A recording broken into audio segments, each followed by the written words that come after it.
ku a cikin wannan channel namu mai albarka na Real Mai Zamani TV. To kamar yadda kuka sani muke tattauna muku da manyan bakinmu a wannan channel mai albarka. To yau ma dai a karo na biyu ga mu da babban bako Nura baban soyayya, wanda kuka sani da Nura baban soyayya. Yau ma ga mu da shi a cikin wannan channel namu. Allah yadda za mu yi tattauna da shi na tsawon wasu 'yan sa'o'i. To Malam Nura, barka da sauka. Za mu so mu ji daga ina ne. Assalamu alaikum. Da fatan kuna cikin koshin lafiya. Kuna tare da Muhammad Nura da ke garin Guraga. To Malam Nura, yau ma dai ga mu da wata tambaya a cikin wannan channel namu mai albarka na Real Mai Zamani TV. Shin wannan tambaya muke son maka, shin za ka iya gaya mana ma wai shin menene so? Muna so ka warware mana wai shin ma menene so? Shine mai sauraro zai so shi ma ya ji domin ya ƙaru. Shin menene so? So, jarabtar ce ta Ubangiji ke sakawa ɗan adam. Ita ina ƙaunar wancan, ita ma a zuciyarta za ta ji tana ƙaunar wancan da ya wuce. To amma kuma wajen furtawa sukan yi ɗaukar lokaci. Wannan wuce ba tare da kowanne ya nuna kowa yana so ba. Shi ne lokacin da yake abin ya ji ya shiga maka cikin zuciya, yana damun ka a zuciyarka, ka riga ka kamu da wannan soyayyar ta wannan da ku haɗu da ita. Shi ne za ka iya ɗaukar ƙafa ka je ka same ta domin kwanta mata cewar kana son ta, sannan za ka samu kwanciyar hankali a cikin zuciya. To Malam Nura, yanzu ta yaya mutum zai gane cewa shi kan karan kansa ya kamu da soyayyar wata? Ta yaya mutum zai gane shi kanshi ya kamu da soyayya?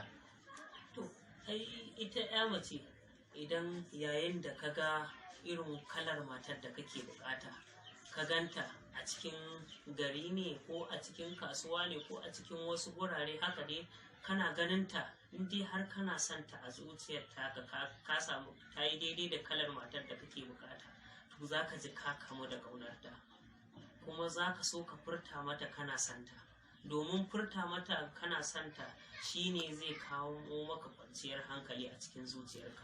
Shi so yana iya ɗaukar lokaci kafin mutum ya ji ina son wata yarinya, kana son ta ne nan, to amma kana iya jan lokaci kafin ka je ka isar da sako a gare ta.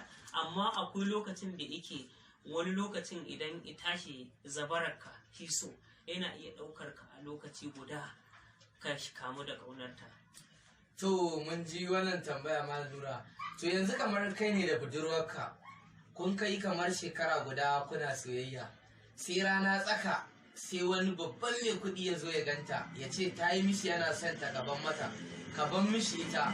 Shin za ka iya rabuwa da ita akan naira miliyan 5?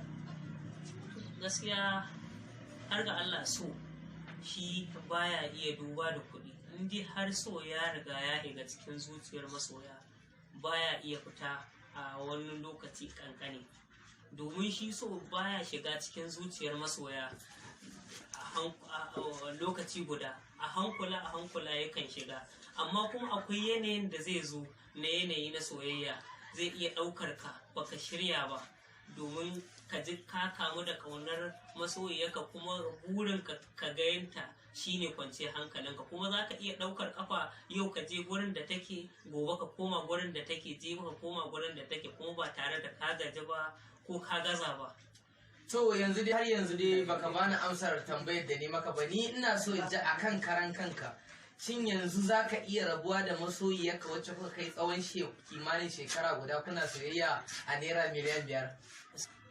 Gaskiya ba zan iya rabuwa da ita akan miliyan 5 ba, domin na riga na kamu da ƙaunarta, kuma ba zan iya rabuwa da ita ba, domin zuciyata ba za ta iya daurewa har in kyale wannan. To na fuskance ka dai, kai ba za ka iya rabuwa da taka masoyiya a naira miliyan 5 ba. To muna godiya Malam Nura baban soyayya.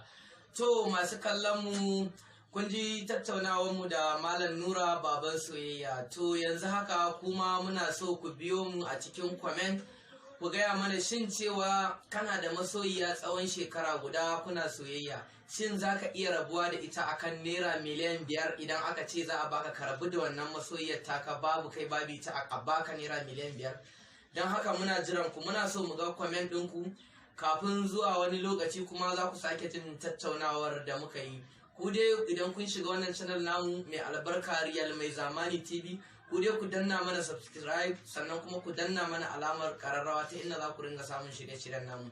Na gode, ni ne naku Umar Mai Zamani.